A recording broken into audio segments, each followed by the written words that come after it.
No, no hay que poner compartir. Desactivar, iniciar video. Desactivar audio. Ahí, supongo que es para que te vean a ti. No, yo no Pero quiero no, que me vean. puta, sí. No, ¿para qué? Está O pegado, sí. mami. O sí.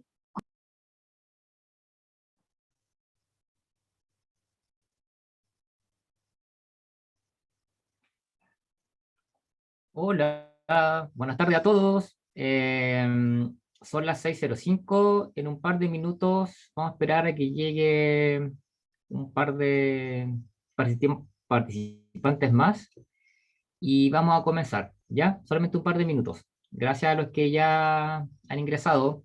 Muchas gracias.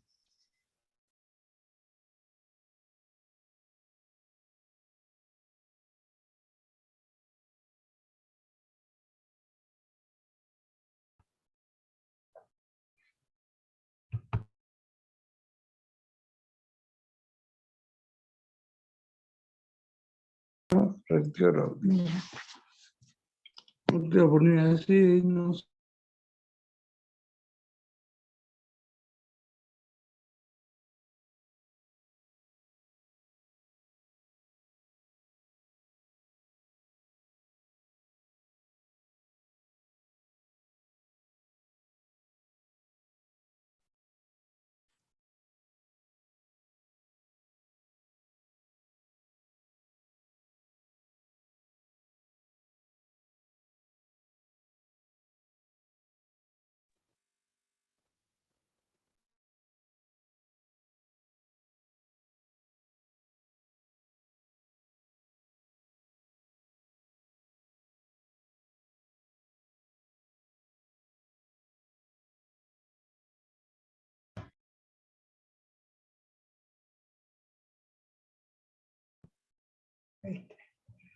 Estamos ya, estamos con el micrófono abierto.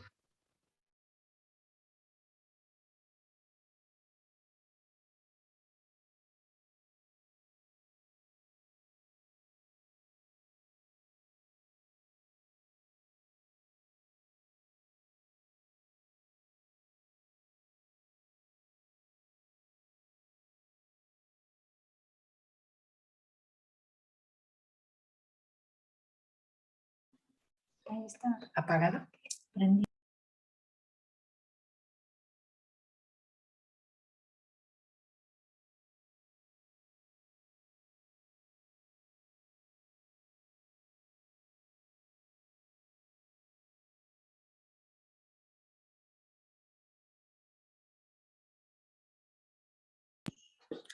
Hola chicos, ¿Sí me escuchan?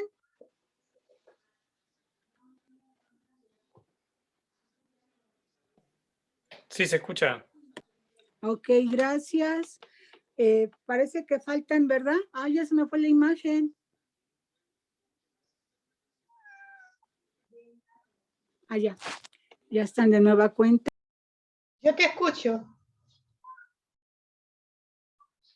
Oye, pero faltan creo que más personas, ¿no? Me mandaron un link en el cual me informan que hay varias personas de América Latina. Es una reunión con MOA, claro, MOA de Chile, MOA de Perú. A ver, aquí tengo una llamada. Hola. Carlos Silva, mire, Carlos Silva.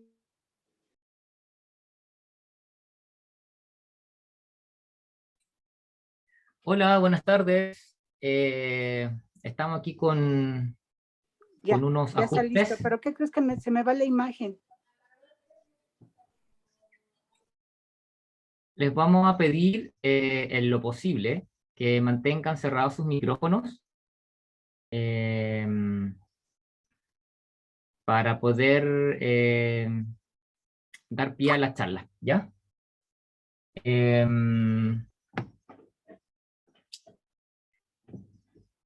Yo creo que ya por respeto a las personas que ya han ingresado ya a partir de las 6, yo creo que vamos a empezar la charla. Quiero primero, bueno, buenas tardes a todos, quiero dar las gracias por la participación y por el interés de esta charla y de las charlas que hemos presentado a través de este mes de junio y también en el mes de mayo también. O sea, que se ha repetido las charlas, bueno, les agradecemos que hayan participado de toda esta. Voy a prender la cámara, disculpen, estoy así como sin cámara. Ahí está. Hola a todos. Estaba sin cámara, entonces estaba hablando al aire, disculpen. Bueno, quiero dar las gracias a todos nuevamente por asistir a esta charla y no voy a hacer mucho preámbulo de la charla porque lo voy a hacer durante ella. Así que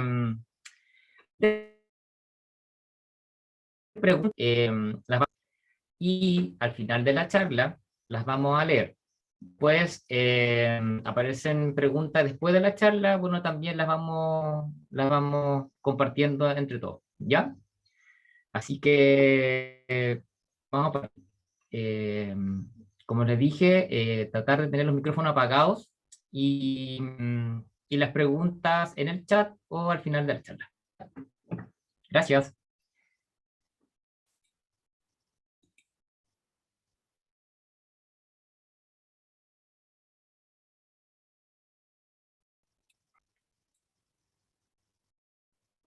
Ya. Quiero saber si están viendo la pantalla. Primera cosa que les quiero preguntar por Sí. Sí se ve. sí, ya, súper, gracias, Claudia. Ya, la charla de hoy tiene por nombre Yomon, el secreto cultural del Japón. Esta charla se adjunta a estas charlas de durante el mes de junio que hablan sobre Japón y paisaje, ¿ya?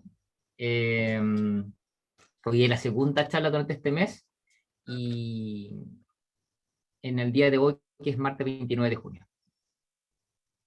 Por favor, revisen el micrófono, por favor, para que lo mantengan apagado. Gracias.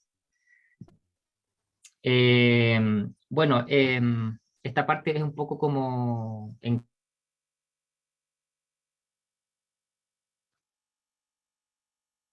pero esta charla de Japón parte en el río Loa, parte en el desierto, justo en el límite entre la región de Tarapacá y Antofagasta, y en la desembocadura del río Loa. ¿Por qué empieza aquí esta historia? En el año 2003, 2004, tuve un encargo como estudiante de arquitectura. Se te bajó el volumen. ¿Se me bajó el volumen? ¿Estás bien? ¿Sí se escucha bien? Ya. En ese año se me encargó dentro del seminario de investigación que tenía que hacer, investigar sobre la cultura chinchorro y estudiar específicamente un sitio arqueológico que se llama Caleta Huelén. Y este sitio se encuentra en la desembocadura del río Loa. Esta es la imagen del sitio arqueológico. Aquí están las viviendas, las estructuras habitacionales, como pueden ver acá hacia el lado izquierdo. Y aquí abajo vemos el río Loa, la desembocadura, y aquí ya vemos el mar. Aquí se ve la cordillera de la costa.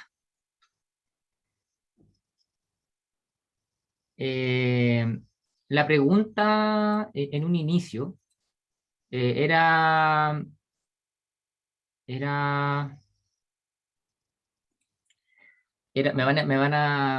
me van a disculpar, pero es que a veces sigue entrando gente, entonces la estoy admitiendo, disculpen.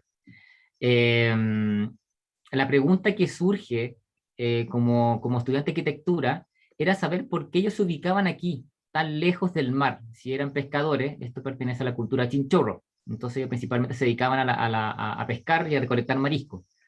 Entonces la pregunta era por qué se ubicaban tan lejos. Entonces para poder analizar eso, estudié las caletas y en esa llegué a una caleta bien representativa que se llama Caleta San Marcos.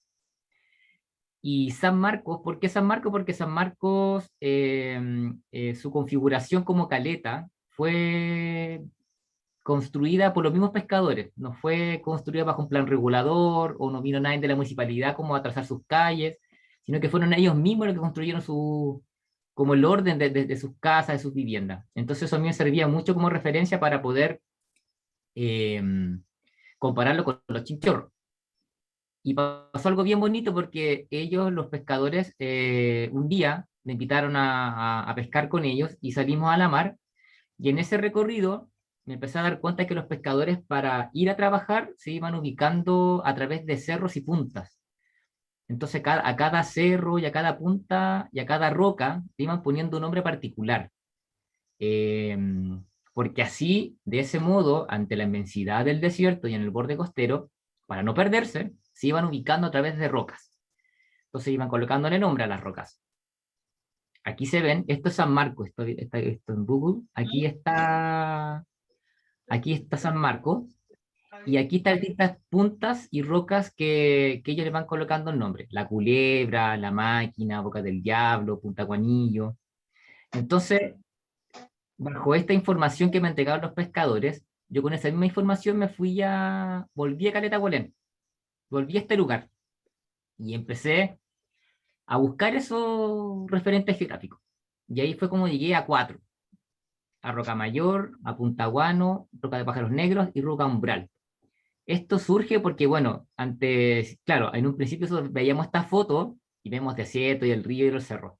Pero cuando uno empieza a ver en detalle, claro, pues, van apareciendo rocas que son inusuales, que van rompiendo con la línea horizontal del desierto. Bueno, aquí Punta Guano se me corrió la flecha, pero aquí Punta Guano, ese puntito que se ve ahí, claro, es un puntito blanco que aparece en la mitad del desierto. Roca de Pájaros Negros aparece acá abajo porque aquí son las primeras piedras, de aquí hacia acá es playa, y de aquí a acá aparece roquerío. Entonces las primeras rocas, Roca Pájaros Negros, y Rocas Umbral son unas piedras que aquí aparecen como marcos de un arco, como portales, se puede decir. Entonces, bajo las pistas que me habían dado los pescadores, en San Marcos, en cómo ellos se ubicaban en el desierto, con esas mismas pistas me vine para acá y encontré estas 4. Pero tenía que ir a esos puntos para saber si efectivamente habían sido ocupadas. Entonces aquí está Roca Mayor, esta es Roca de Pájaros Negros, y aquí está Roca Umbral, y esta es Punta Guano. Por favor, los micrófonos apagados, gracias.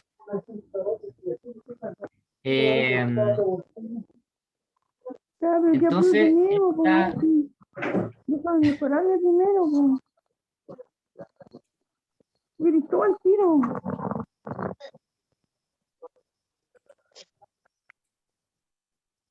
ya. Me voy a disculpar que pase esto, pero es que Más encima tengo control de esto, entonces tengo que apagar y colocar mute a las personas. Pero bueno, estamos aquí entre amigos. Entonces, como le comentaba, estos eran los 4 referentes gráficos. Entonces yo, como sitio arqueológico, tenía que buscar evidencia para saber si en verdad habían sido habitados por los chinchorros. Y efectivamente, en esos 4 puntos aparecen evidencia. Aquí, este roca umbral, y aparece un semicírculo construido de piedra. Aquí en Roca de Pájaros Negros hay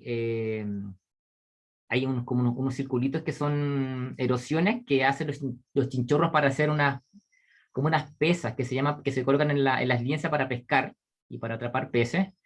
Este es Puntaguano, que abajo se encontró todo un cementerio, y en Roca Mayor había líneas de piedras que apuntaban hacia Roca Mayor.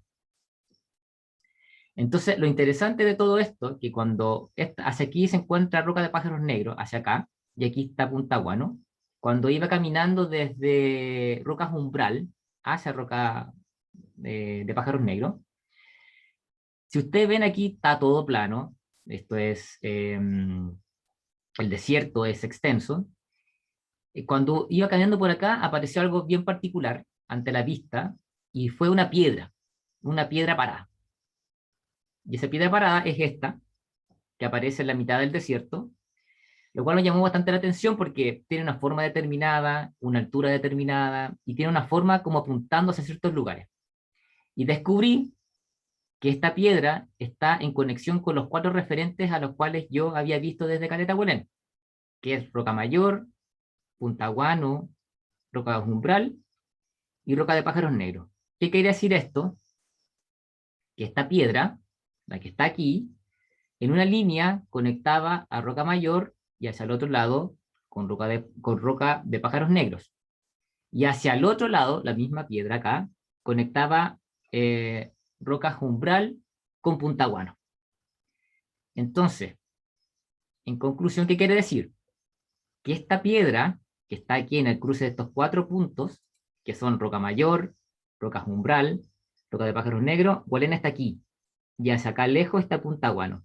En el cruce de esos 4 referentes geográficos, aquí se ubicaba esta piedra señal. Entonces esa piedra señal representaba la construcción simbólica del espacio y de la relación entre el chinchorro y el paisaje lejano. Esa roca era, esa piedra, esa pequeña piedrita, tenía guardado todo ese secreto de los chinchorros. Entonces, pasaron los años, eso fue en el año 2004, como le comentaba. En el 2012, yo viajé a Japón, y viajé a tomar un seminario en jardines japoneses. Y cuando estaba haciendo el seminario, empecé a darme cuenta de que en los jardines habían piedras paradas, como pasaba en Chinchorro. Habían piedras paradas, habían rocas, y eso me empezó a llamar mucho la atención. Y la pregunta era cómo hay cosas como similares como entre Japón y los chinchorros. Era una cosa como muy, muy extraña. Y eso me llevó a que en el 2013 volviera a Japón, porque estuve 3 meses nomás en Japón, me devolví, y en el 2013 fui a estudiar a la Universidad de Chiba, a saber esto, a averiguar cómo sucedía esto, cómo aparecían las piedras en los jardines japoneses, de dónde venía esto, si de repente tenía una respuesta de repente en la arqueología japonesa. Entonces, yo llegué a Japón y empecé a estudiar sobre los chinchorros, a averiguar más sobre ellos, y sin embargo, el sensei me dijo que no tenía que estudiar tanto a los chinchorros ya, sino que tenía que estudiar como a los chinchorros japoneses, que eran los yomon. Aquí le presento los yomon. Los yomon son los primeros habitantes del archipiélago de Japón. Ellos habitaron aproximadamente desde casi como los 12.000 años atrás, y hasta aproximadamente hasta 900 antes de Cristo, se puede decir. Los yomon, para que al menos tenga una referencia, aquí está un yomon y aquí está un yayoi. La imagen que uno tiene usualmente que uno tiene del japonés es más a la cara de un yayoi. Los yayoi tienen cara como de los japoneses más actuales, se podría decir. Aquí está un yayoi. En cambio, los yomon tienen los ojos más redondos. Acá se hizo un programa, o sea, en un programa televisivo de Japón, mostraban cómo lucían los yomon, que tienen como estos aspectos, ¿ven? Tienen los ojos más grandes. En cambio, que es el que está acá, son más morenos también. En cambio, los yayoi son de tez más blanca, tienen como los ojos más rasgados, es distinto. Aquí, dentro del mundo, del mundo, dentro del imperio, aquí están los emperadores de la era Meiji, que ellos son claramente yayoi, y dentro de esa casa imperial, de la misma casa imperial de la era Meiji, su general, Togo Heihashiro, es de rasgo más yomon, si se dan cuenta. Parece un chileno aquí, el don Mr. Togo. Mi introducción, claramente, cuando yo llegué a Japón de los yomon, era bastante general. La verdad es que no tenía mucho conocimiento de los yomon. Entonces, como tampoco no sabía en ese momento leer japonés, un compañero me mostró un libro que era para los niños, que hablaba sobre la historia de Japón, que se llama Nihon no Rekishi. Y el Nihon no Rekishi relata la historia de Japón desde sus inicios hasta la era moderna, a través de dibujos. Esta es la página donde muestran los yomon. Esta es la tercera página. Y me detuve en esta página porque me gustaba mucho lo siguiente, porque estaban dentro de una ceremonia, y empecé a observar cómo eran sus casas, cómo la vida que ellos iban teniendo en relación a la ceremonia. Y fue cuando ahí, en ese momento, descubrí algo que para mí fue maravilloso, que si se dan cuenta aquí, hay 3 piedras. Aquí. Entonces, cuando Sensei me dijo que tenía que estudiar los yomon, era por algo. Entonces aquí, yo seguí investigando, desde este libro. Descubrí que los yomon fueron la primera cultura a nivel planetario que hicieron pottery, que hicieron vasijas de barro. Fueron los primeros que construyeron este tipo de elementos como cotidianos, y que también eran muy famosos por sus figurillas que la gente dice que son como representaciones de extraterrestres, como de astronautas. Y yo le pregunté a una amiga que ella es española, pero vive muchos años en Japón, ella es arqueóloga. Y yo le preguntaba que cómo era posible que en ese tiempo podían tener como imagen de esto. Y decían que el imaginativo del ser humano dentro del mundo ceremonial era bastante amplio. Y justamente eso fue importante porque hay que entender que esta estatuilla tiene un sentido ceremonial. Y eso también fue algo bien clave también dentro de mi investigación. Justamente en el museo de Hakone, dentro de Shinsenkyo, hay 2 vasijas Gyomon, que son más como del periodo más tardío. La de la era más temprana son más simples. Aquí se ven los detalles, es una cosa mucho bien producida y con hartas curvas, es una cosa bien bonita, la verdad, como las vasijas Gyomon. Justamente Gyomon significa anudación. ¿Y por qué? Y eso fue también como bonito darse cuenta, que justamente las vasijas, todas estas líneas, todos estos puntitos que uno ve, son a base de nudos. Ellos anudaban, hacían cuerditas y le colocaban nudos, y cuando le iban arrastrando con los dedos, iban marcando el barro. Lo encontré así, pero alucinante. Alucinante, así como, oye, así, pero la paciencia. Como que imprimían los nudos en el barro, y por eso se llaman Gyomon. Es como la cultura de las anudaciones. Bien bonito eso. Pero como arquitecto, claramente tenía que ir más allá del objeto. Entonces empecé a estudiar cómo era la vivienda, cómo se conformaba, cómo estaba construida, y alejarme un poquitito más y verlo ya como en planta. O sea, como ver cómo se ubicaban, cómo se emplazaban, que era como esta misma curiosidad que me nacía en mí cuando fui a ver a los chinchorros, que era así como, ¿por qué se ubican ahí? ¿Por qué están tan lejos del mar? ¿Por qué colocan las viviendas de esta manera? ¿Por qué se orientan así? ¿Por qué se emplazan acá?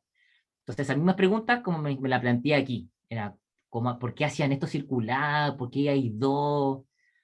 Bueno, la carretera después pasó por ahí, eso ya es otro cuento. Pero como que eso empezó a generar como curiosidad en mí. Entonces seguí investigando sobre esto y claro, pues, empecé a darme cuenta que los chinchorros no siempre fueron así. De hecho, esto es ya la época tardía, o sea, perdón, Yomon, me ponen los chinchorros.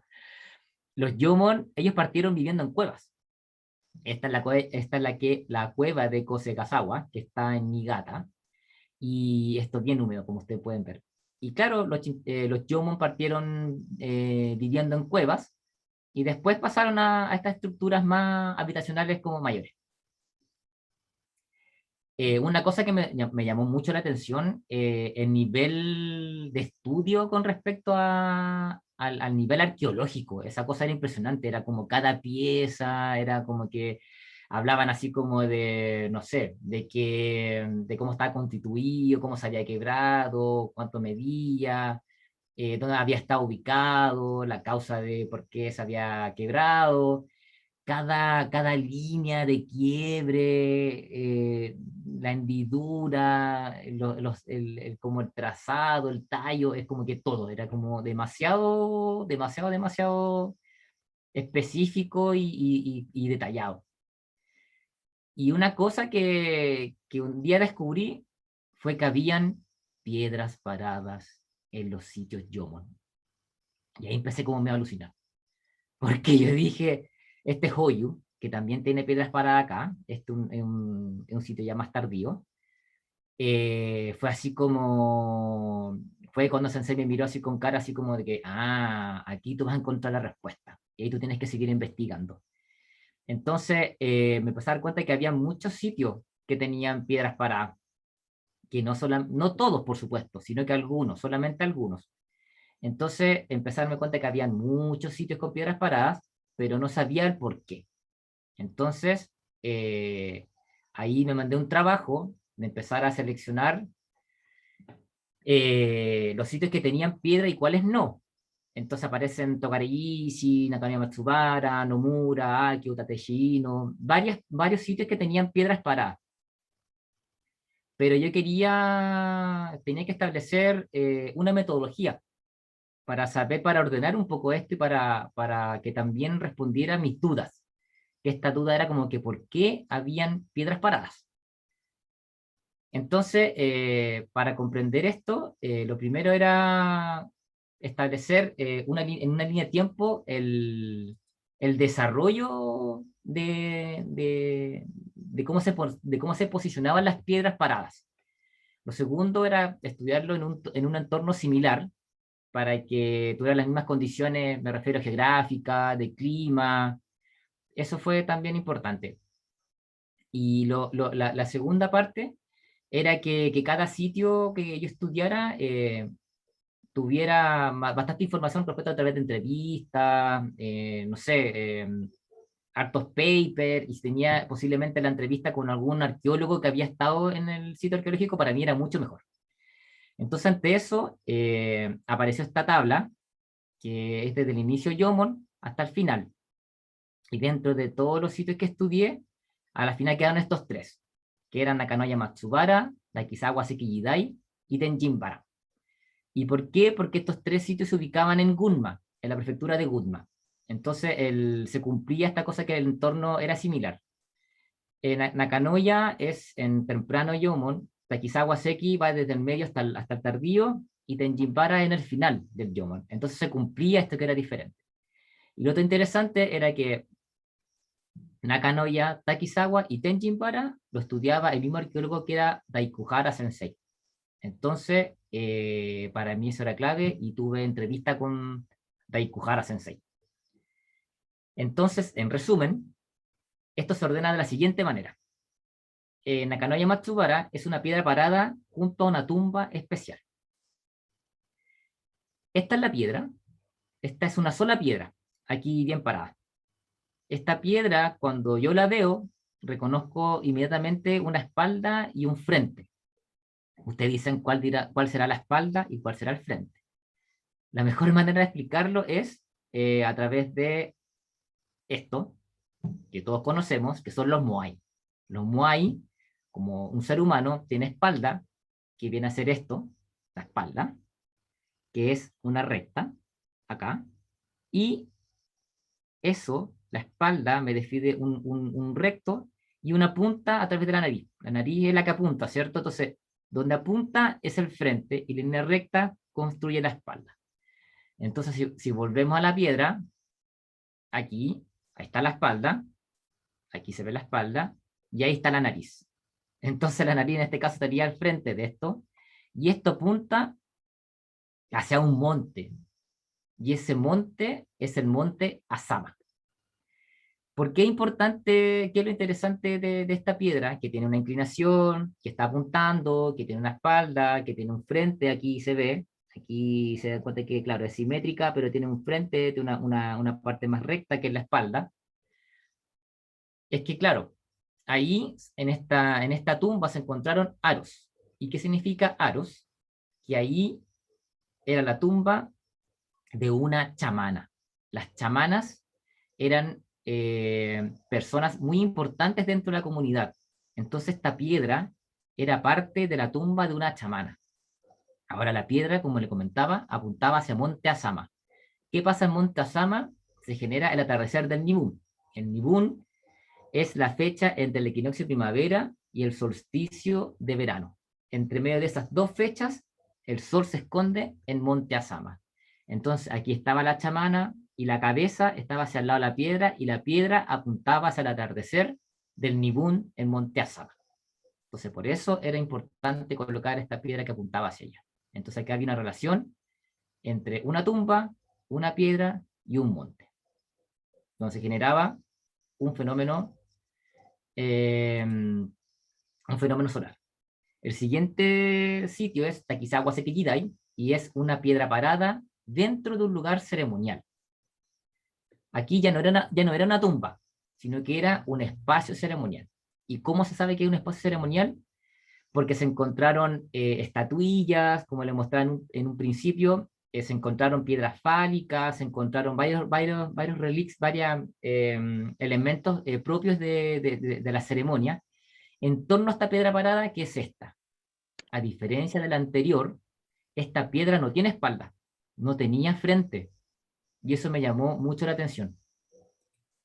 Entonces, tratando de buscar la respuesta de eso, tiene su lógica. Y es que la lógica es, este es la planta del sitio arqueológico de Takizawa Sekijidai. La piedra está acá, y la piedra no solamente mira hacia un monte, que es Haruna, sino que también mira hacia Monte Susukatake y hacia Monte Akagi. Entonces, claro, pues, no puede tener espalda, porque mira hacia tres montes. Entonces no puede darle acá, no puede darle la espalda.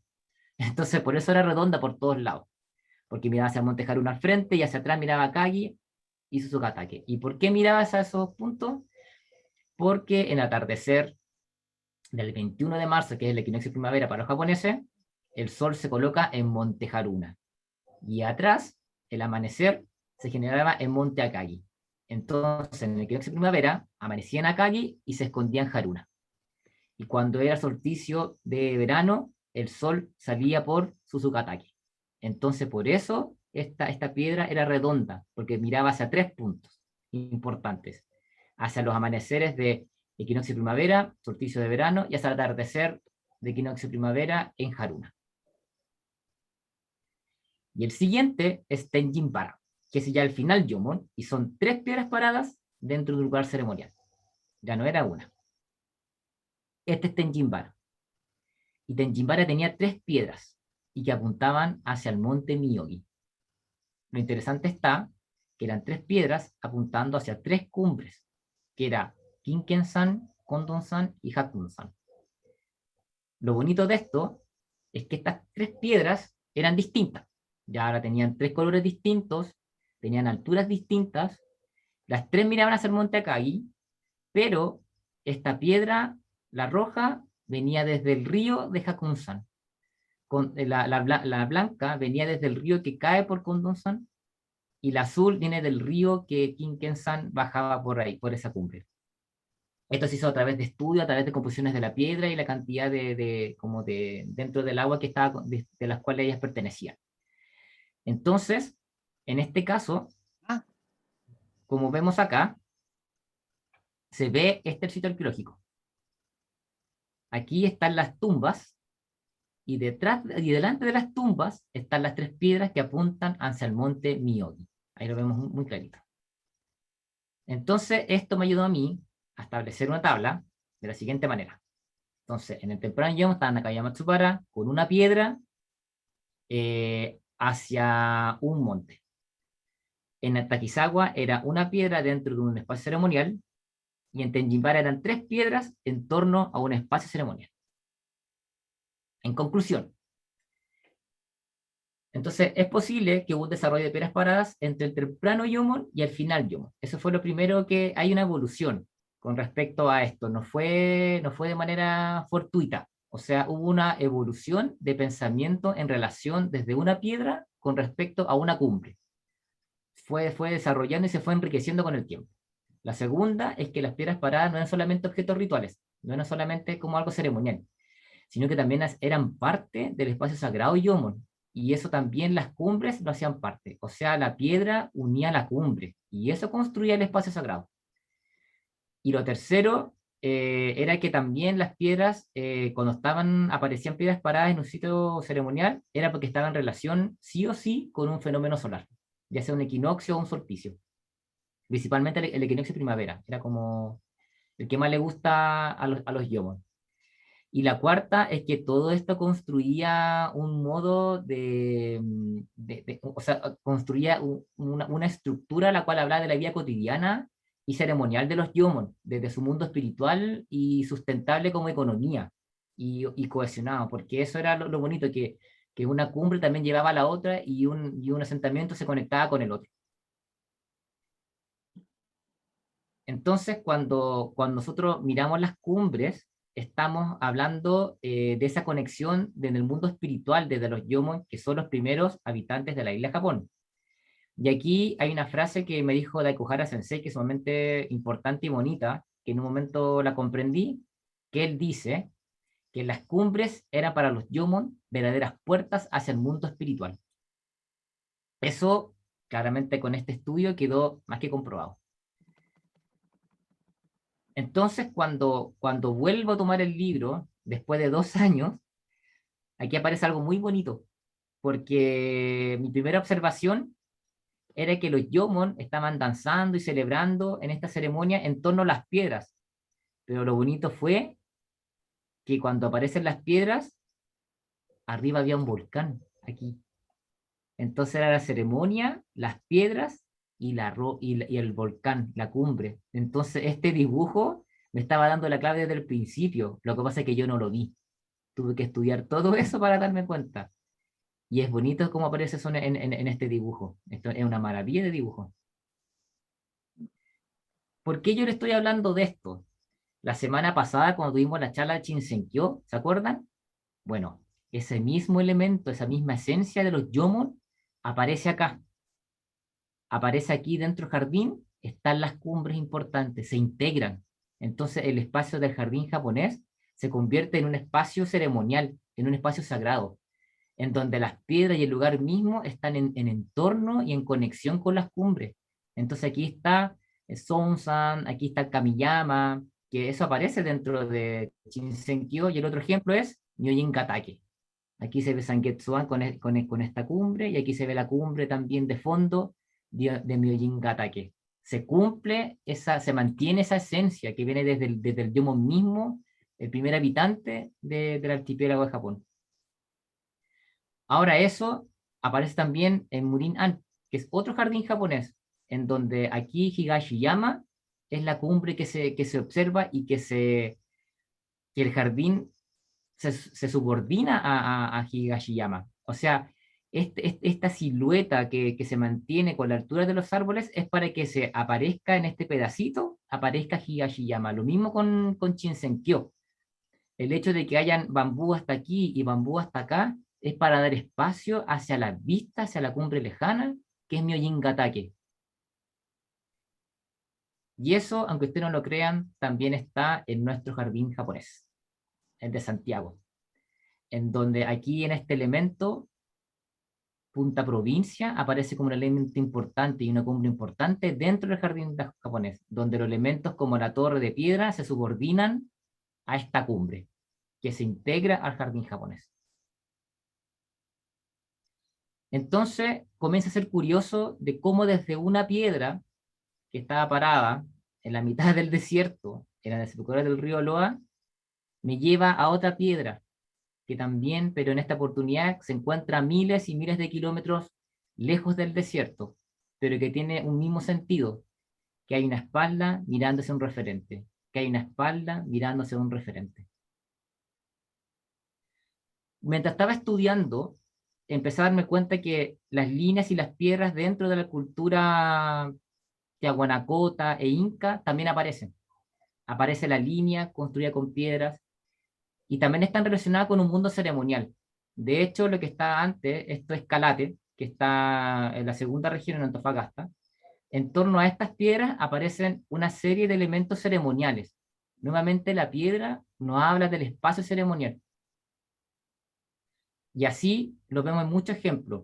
En la piedra ceremonial, en la roca en la roca del Puma, en la Isla del Sol, en Bolivia. En Kenco, en donde un espacio público está en torno a una piedra, a una roca. Como el Cerro Pumasillo, que aparece de fondo, está en conexión con la forma de la roca sagrada de Machu Picchu. Y cómo vemos esto en una pacheta, en el pueblo Aymara de Usmagama, en Chumisa, en donde el guaye que está de fondo aparece en conexión con la pacheta, otro espacio ceremonial en conexión con una cumbre. Todo esto voló mi mente cuando encuentro una investigación del doctor Satoshi Horai, de la Universidad de Hokkaido, en donde él plantea que la memoria se debe a una herencia genética a través del ADN. Entonces él hizo un experimento y comprobó sangre de los Yomon con la sangre de los Ainu, que se ubican en la parte norte de Japón, en Hokkaido, que es una etnia que fue reconocida hace 2 años atrás, recién en Japón, y se comprobó que entre las 500 letras hay una correspondencia del 100%. ¿Qué quiere decir eso? Que los Ainu vienen de los Yomon. El asunto fue que el doctor Satoshi vino a Sudamérica y hizo lo mismo con la sangre de los incas, de las momias, y con la sangre de los quechua. Y las comprobó y se dio cuenta que había 100% de correspondencia. Eso quiere decir que los quechua y los incas, que los quechua descienden de los incas. Por eso el pensamiento y la forma de ser de los quechua hoy en día es muy similar o exacta a los incas, lo mismo que los Ainu. El modo de cómo ellos ven la naturaleza es ensimir con los Yomon, porque hay una correspondencia de ADN. Lo impresionante está en que el doctor Satoshi comprobó el ADN de los Ainu con los Yomon y con los Inca y con los Quechua. Y entre 564 letras, solamente 2 eran distintas. O sea, hay un 99% de correspondencia entre los Yomon y los Inca. ¿Qué quiere decir eso? Que el origen de los Yomon y el origen de los Inca es el mismo. Entonces, con esto concluyo que quién iba a pensar que aquellas piedras paradas serían la clave que abrirían una puerta al entendimiento del mundo espiritual de lugares tan distantes, pero tan similares como Japón y Sudamérica. Muchas gracias.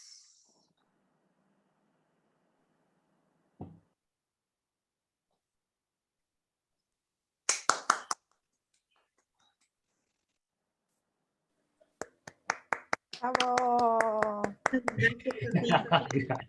Muy bonito, bellísimo. Ah, muy bueno. ¿Por qué le gustó la clase?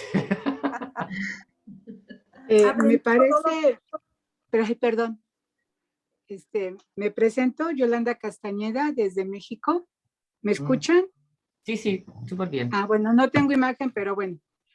No sé si me veas por pantalla, yo sí, Yolanda Castañeda una vez más. Me presento, resido en la Ciudad de México, soy miembro de MOA y sin querer me resolviste dos dudas que tenía. Una, que todos estamos interconectados, no importa la distancia, el tiempo, geografía, espacio, nada que ver. Simplemente estamos entrelazados. Y otra, a ver si tú me puedes contestar, que hace tiempo que me papalotea, hay una duda en la cabeza.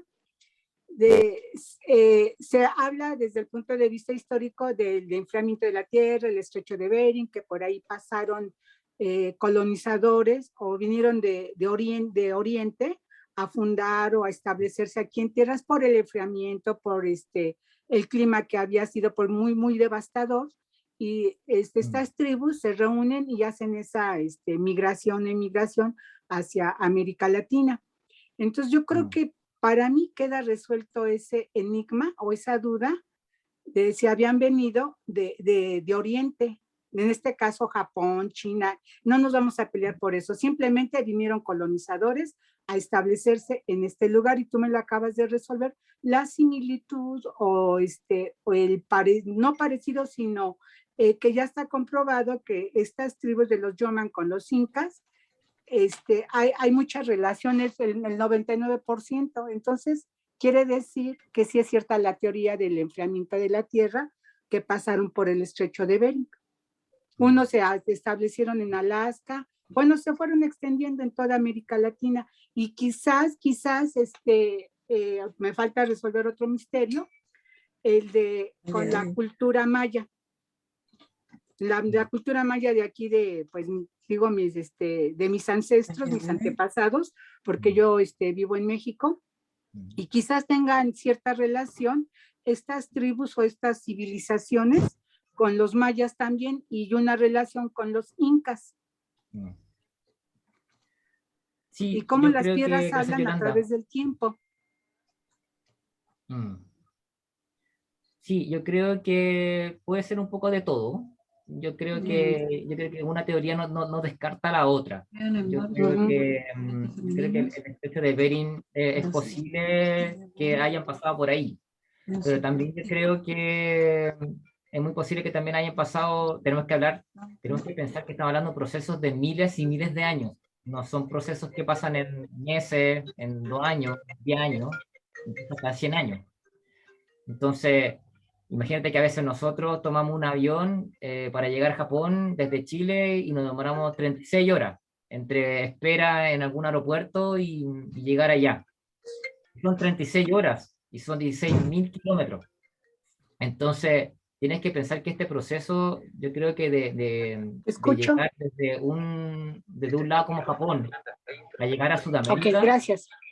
perfectamente se puede decir que se demoraron, no sé, hasta 1.000 o 2.000 años en ir en isla hasta llegar a la costa del Pacífico. Entonces, hay que pensar, de hecho, se plantea que también que hay patrones dentro de cerámicas Yomon que se encuentran en Ecuador y en Colombia, que son muy similares a la Yomon, por no decir que son exactas. Entonces, eso también comprueba que quizás, y es muy posible, que quizás también un grupo de Yomon haya pasado de isla en isla. Tenemos que pensar que también está la Polinesia, que también está con cientos de islas, y estamos hablando de culturas que tienen una relación con el mar bastante alta, en donde las embarcaciones, en donde la cultura de habitar y atravesar el mar también son parte de ellos, son importantes. Entonces, yo creo que un grupo tiene que haber pasado por Bering, otro grupo tiene que haber pasado por la Polinesia, otro grupo tiene que haber pasado a través de en isla, y también por abajo también. O sea, los Yomon también habitaron la parte norte de Hokkaido, que es la parte más fría de Japón. Son culturas que también están en relación con el frío también. Entonces también puede haber pasado desde Australia, y desde Australia te ha pasado a la Antártida, y así ha llegado por el sur de Chile, o por el sur por la Patagonia, porque también hay habitantes en Chile que son desde 14.000 años atrás. Entonces eso también te comprueba que también no solamente por el estrecho de Bering, sino que también por abajo también. Entonces, yo creo que cuando se habla de que la raíz de los Yomon y de los Incas es la misma, Yo creo que eso tiene que haber paseado por todo el anillo del Pacífico, en distintas maneras. Entonces, también van apareciendo otras influencias también en el camino, porque son miles y miles de años. Entonces, yo creo que ninguna teoría descarta a la otra. Es muy posible que sean todas también. Gracias. Ujú.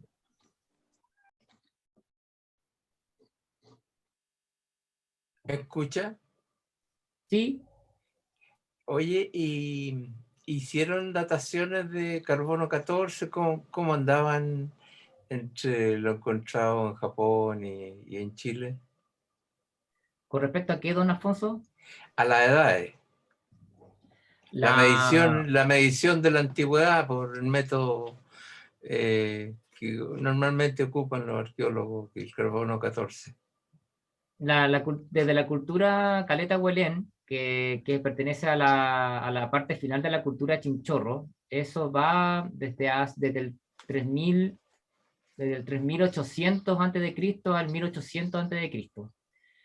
Y eso, después de eso ya vendría, que viene a ser la primera influencia de los Tahuanacotas sobre la parte norte de Chile. En ese tiempo, los Yomon también ya estaban más que instalados. Los Yomon están desde el archipiélago de Japón desde aproximadamente 10.000 hasta 11.000 años. O sea, como decir, como que la Tierra estaba en caliente y los Yomon ya se estaban moviendo al archipiélago. Entonces, las teorías plantean de que los primeros habitantes Yomon que llegaron al archipiélago fueron por el norte y por la parte sur, cruzando desde la península de Corea. Desde ahí cruzaban hacia Japón en la parte sur y la parte norte desde Hokkaido. Entonces ahí y empiezan a habitar hacia el centro, hacia el centro de Japón. De hecho, si uno empieza a revisar los sitios arqueológicos, los primeros están justamente en la parte norte y en la parte sur.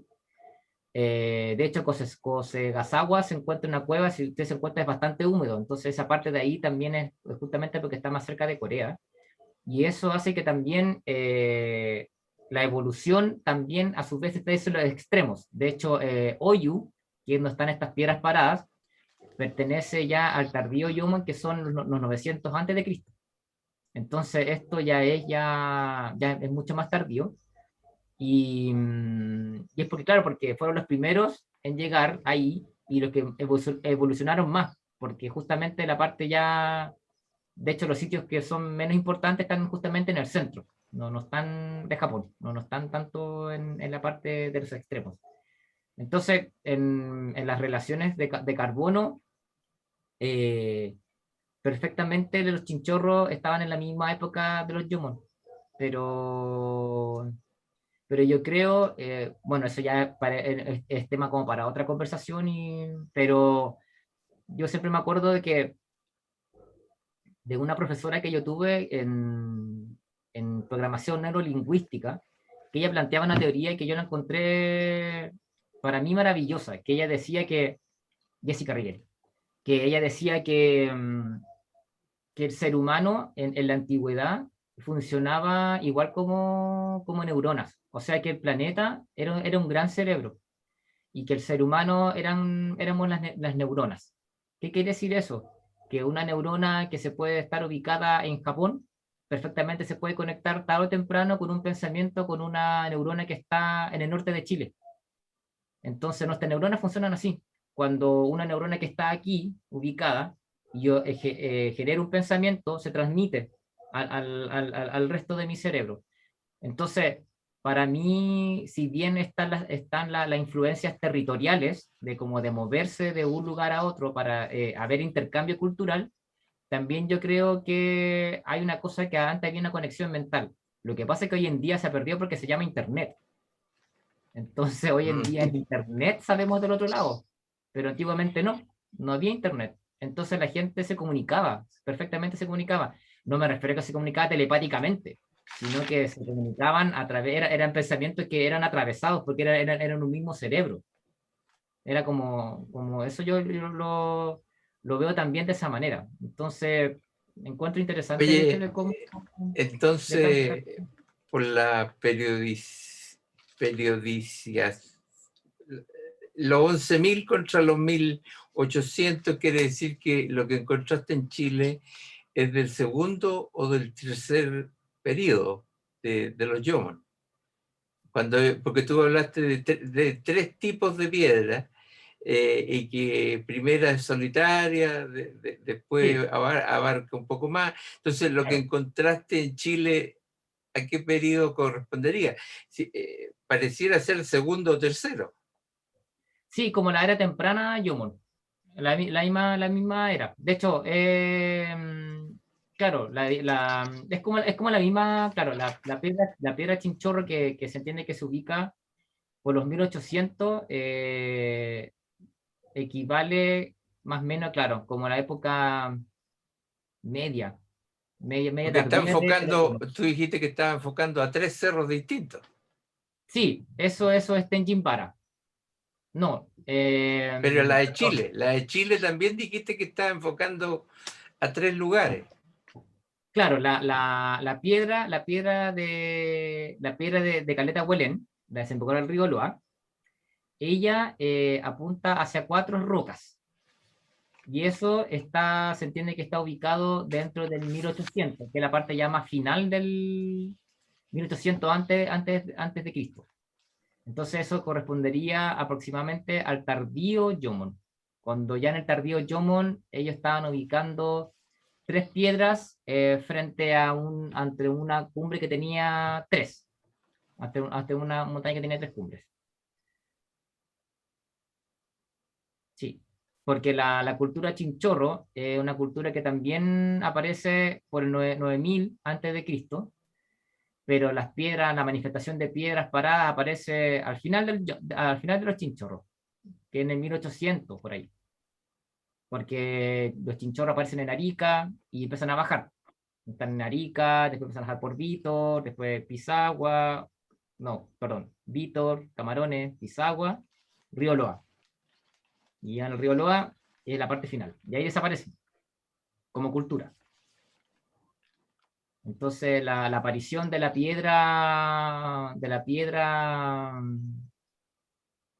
parada y los chinchorros equivale a la época tardía de los Yomon. Cuando los Yomon ya estaban en su parte como final del desarrollo de la piedra. ¿Puedo hablar? Soy Talía. Hola, Talía. Hola. Bueno, muchas gracias por esta segunda charla que escucho, igual quedé maravillada y emocionada, igual que la vez anterior. Me gustó mucho cuando dijiste la frase, las cumbres para los yomos son puertas al mundo espiritual. Y yo creo que para todos, o sea, para todos los seres humanos. Y justamente hoy día miraba la cordillera y me maravillaba y decía yo, ¿por qué la cordillera a uno le produce esa sensación de alegría tan grande? Y qué privilegio nosotros los chilenos tener la cordillera. Entonces, y tú dijiste, bueno, se integran al mundo o al espacio sagrado. Y ahí quiero compartir una experiencia que yo antes de mi casa veía la cumbre del Manquehue y todos los días prácticamente la miraba, le veía sus cambios de color, si bien es bastante lejos, no estoy cerca, pero sus cambios o cuando, la sorpresa cuando estaba nevada, bueno, y me construyeron un edificio y me tapó la cumbre. Entonces se me acabó esta conversación, este diálogo que yo tenía con la cumbre. Y ahí me preguntaba, a raíz de lo que tú decías, hasta qué punto vivir en una ciudad y estar llena de edificios donde ya casi tenemos que buscar para poder ver la cordillera y ver los cerros, también nos puede estar afectuando o alejando un poco del mundo espiritual. Esa era como la reflexión que quería compartir. Sí, es verdad eso. Yo creo que si bien muchas veces pasa que lo visual a veces se nos ha interrumpido, pasa eso, más cuando vivimos en la ciudad, en donde no podemos controlar el crecimiento de los edificios. Es bien interesante porque en Kioto, de hecho, hay un plan regulador que prohíbe edificios a una cierta altura en torno a los jardines japoneses, porque justamente es importante esa conexión, esa visual. Entonces no puede ser interrumpido con un edificio, en Kioto especialmente. De hecho, se permite hasta una cierta área construir. De hecho, uno en Kioto no observa rascacielos. Los edificios más altos en Kioto miden 15 pisos. No miden más de 15 pisos, porque tienen que respetar ese plan regulador. Tienen que tratar de mantener esa altura. Si bien hay jardines japoneses en donde están al lado de edificios, estos tratan de no ser de alto impacto. 4 pisos, 6 pisos, en el caso pero la importancia de cómo la ciudad se subordina a esta intención de no perder la conexión con la naturaleza es también sumamente importante. Entonces, claro, cuando uno aparece el edificio se pierde esa cosa visual. Hay que hacer un doble esfuerzo de superar lo visual y tratar de seguir conectándose con la cumbre de una u otra manera. Ahí tratar de no perder eso porque, claro, como tú bien dices, claro, es linda esa frase, cuando en un momento él me dijo eso, que las cumbres a la puerta del mundo espiritual de los humanos, como que claro, como que en un principio, claro, encontré bonita la frase, pero no sabía como bajo qué evidencia, y la evidencia era justamente eso, de cómo el espacio ceremonial estaba en orientación a estas cumbres. Entonces igual también y es bien curioso porque en la cultura aymara aparece lo mismo, o sea, para ellos el mundo sagrado que es la capacha, que está en el cielo, justamente los cuidadores de la capacha son los malcos, y los malcos son las cumbres. Entonces son las cumbres las que te conectan con el mundo de la capacha, que es arriba. Entonces, por eso digo que hay cosas como bien similares entre lo que viene, los aymaras también son descendientes de los incas. Entonces es bonito como esta conexión, que por mucho que a veces lamentablemente la ciudad se pierde, no hay que olvidar de que también esto está dentro de uno, y de que uno también tiene que visualizar y tiene que conectarse con esa cumbre o con tu cumbre, y desde ahí conectarte con un mundo espiritual que está en el cielo. Entonces, hay que hacer ahí un doble trabajo. Muchas gracias. Otra vez, yo, Yolanda Castañeda, otra intervención. Hola, Yolanda. No cabe duda que desde el tiempos inmemorables el ser humano ha buscado su origen, se ha preguntado de dónde viene, por qué estamos aquí, hacia dónde vamos. Bueno, este es un terreno filosófico, ahorita no me meto en eso. Y también otra aportación de las culturas ancestrales de aquí de Mesoamérica. Los mayas, ellos construían pirámides y también como una especie de observatorios, y también ellos bueno, con otras palabras decían que las pirámides eran puntos altos para entrar a ese mundo espiritual, que el alma por medio de la pirámide, ahí incluso a sus reyes, a sus monarcas, los enterraban en las pirámides para que fuera más fácil encontrar el camino y conectar al mundo espiritual, pero como la similitud, como todo está interconectado, cada quien en su medio, cada quien en su desarrollo sociocultural. Nuestros ancestros lo han explicado, que las partes altas son la entrada al mundo espiritual, y ahorita me quedé sorprendida con la exposición que compartió la compañerita, no recuerdo su nombre, de anteojos, y tú lo que nos estás comentando de las culturas ancestrales, cómo ellos ya se preguntaban el porqué de estar en este plano, hacia dónde íbamos, de dónde veníamos y hacia dónde íbamos a continuar el viaje, que no paraba nada más en el plano material, sino que había algo más. Lo que pasa es que nos hemos separado por la cuestión materialista. La cultura materialista ahí como que hizo un parteaguas y nos separó un poco del espiritual, pero creo que el ser humano está retomando otra vez su origen, que no se olvida. Quizás nos lo han empañado, pero no se olvida nuestro origen, que venimos de un plan espiritual, porque todas las culturas hablan de este tema. Y me sorprende que no nada más es propio de los Yoman, sino los mayas y otras culturas, que cada quien su forma de ver el mundo, de acuerdo a su forma de ver el cosmos, su forma de relacionarse con la astrología. En fin, hay muchas formas, muchas herramientas de tener esa conexión con planos más altos. más elevados. Sí. Y aquí, aquí los mayas, te digo, construían, bueno, todas las culturas de América, de aquí de Mesoamérica, de Centroamérica, construían pirámides. No sé tú qué nos puedas aportar más acerca de la construcción de las pirámides. Yo creo que tú acabas de decir algo como bien importante, que yo creo que igual con respecto al mundo, al mundo material y al mundo espiritual, nosotros de repente quizás, y me incluyo, a veces entendemos que el mundo espiritual está separado del material, o que cuando estamos en el material nos separa del espiritual.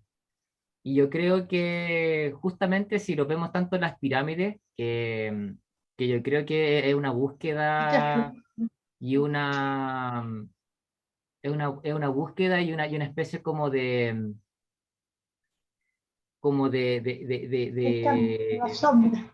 no sé cómo decirlo, como de respeto, como de veneración, es como que esto es lo que más podemos entregarte como humano a ti.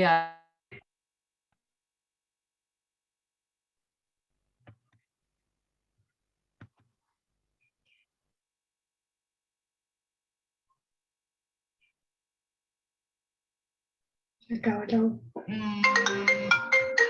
Claudio. ¿Sí? Me voy a retar porque estoy jugando con las fotos.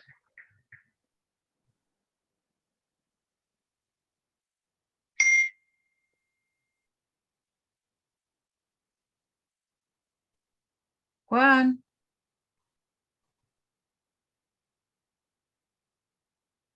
Aquí está el micrófono abierto. Ahí volví.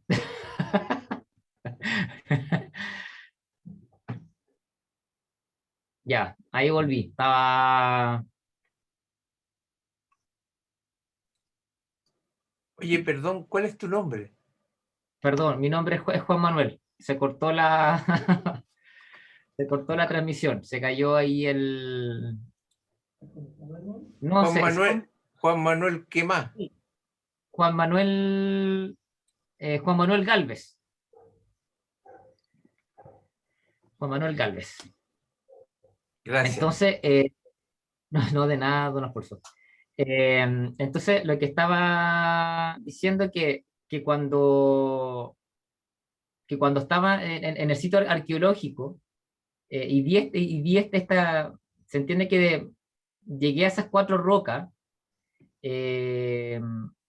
como que hasta ahí era todo supuesto, todo era supuesto, porque bien encontré el sitio, resto arqueológico pero esta piedra que claramente el sitio arqueológico no se notaba, no se veía, porque es una cosa que mide 50 centímetros, entonces como que no se ve claramente a 300 metros, pero cuando uno va en el desierto y uno ve esa piedra ahí que está parada, uno entiende toda esa construcción del espacio y su relación con el paisaje con esa piedra, que esa piedra es un elemento material. O sea, ese pensamiento, esa relación en que yo digo, yo me relaciono con el paisaje de esta manera, está ahí, está en ese grial, ese santo grial, esa piedra. Entonces siento que también que las pirámides también son parte de eso. Siento que lo material se une con lo espiritual, que lo material también es una experiencia para llegar a lo espiritual. Entonces yo encuentro que no están disociados, creo que también una cosa conlleva a la otra. Entonces creo que las pirámides también es una gloria, es una gloria de lo material también, porque está ahí. Ahora que me conecta con lo espiritual, eso es súper real.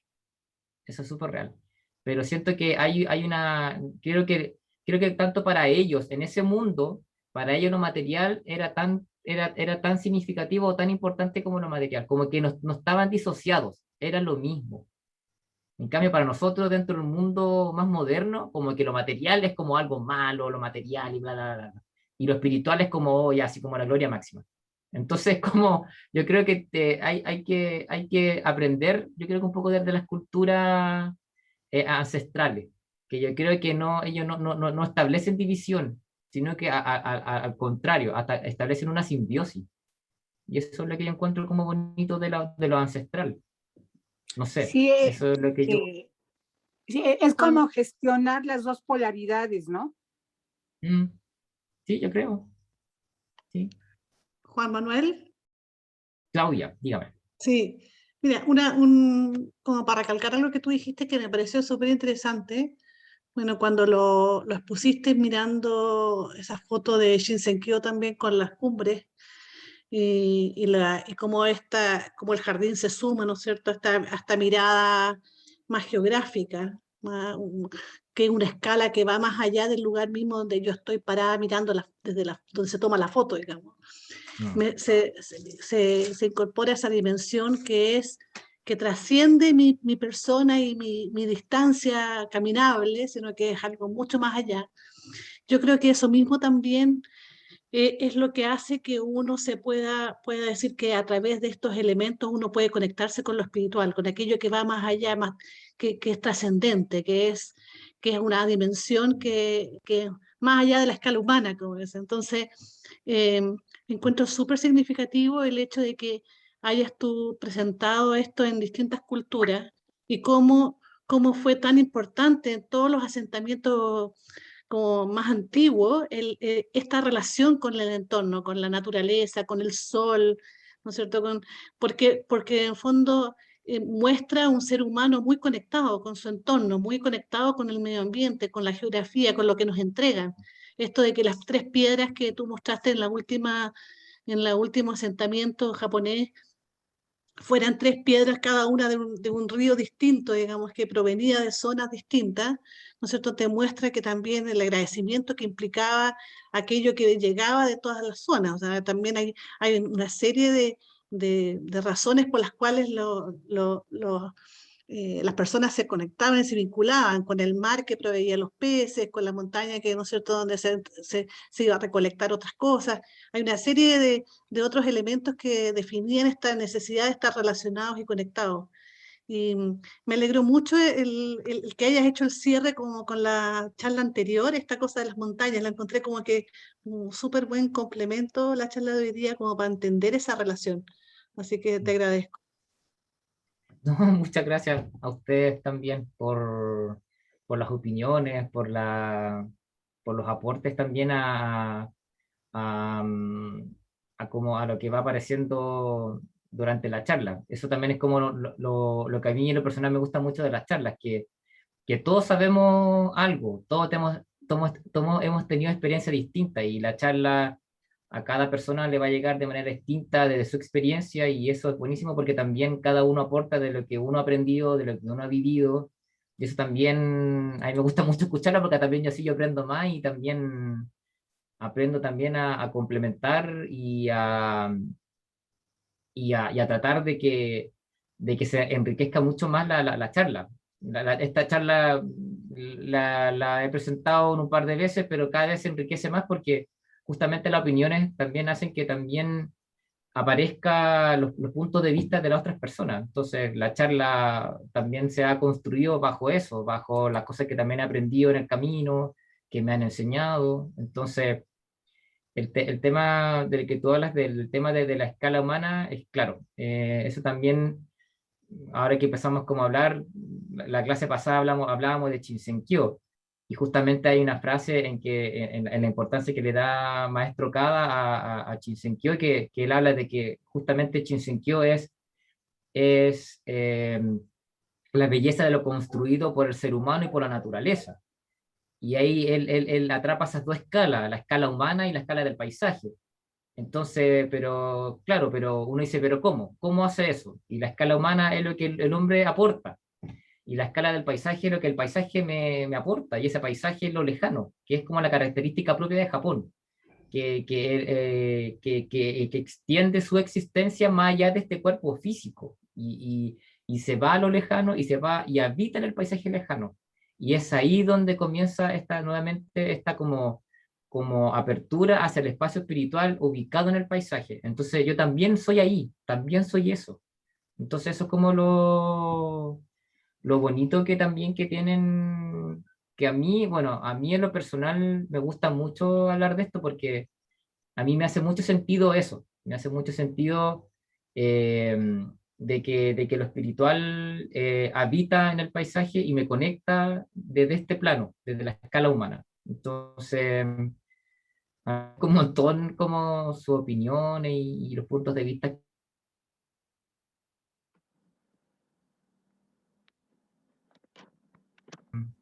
que...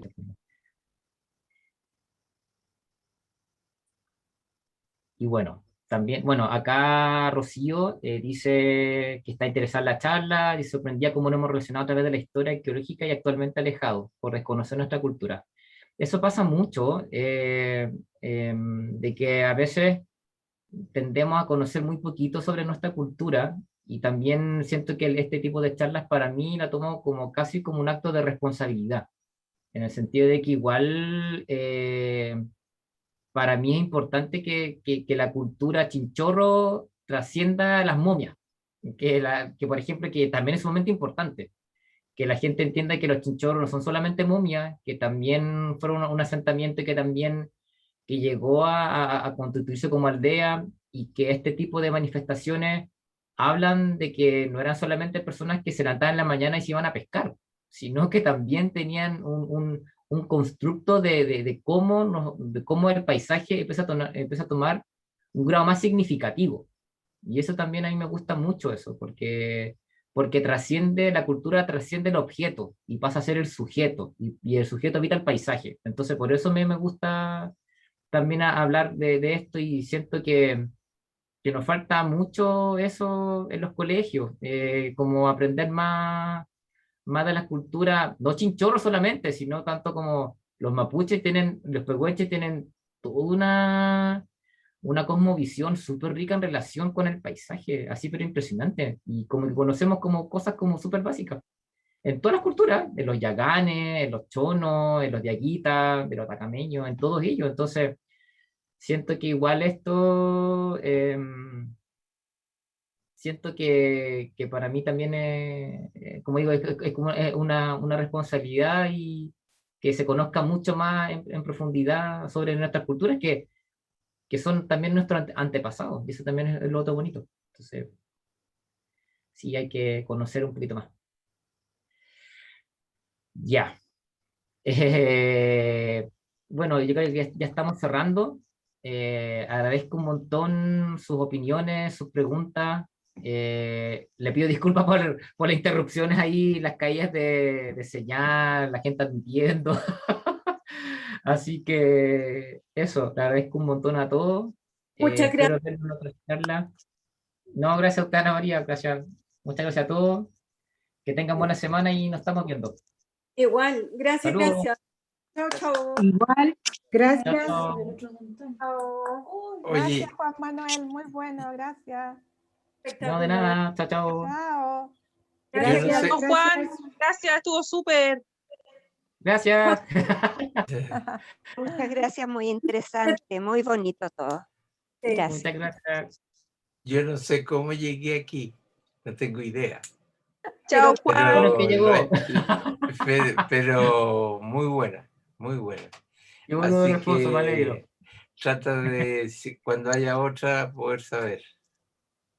Ya, don Alfonso, que esté bien. No va a llegar la información. Gracias. ¿Algún No, dato? porque que la idea. Chao. Don Alfonso, ¿usted vive en el edificio La Hortensia o no?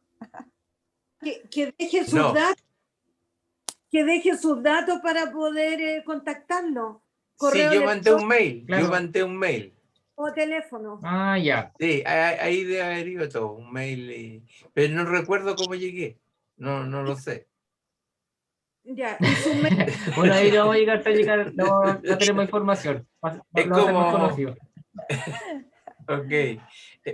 Bueno, yo lo difundí a estos grupos, así que pues a lo mejor por ahí llegó. Ah, por ahí puede haber sido. Me alegro que haya asistido.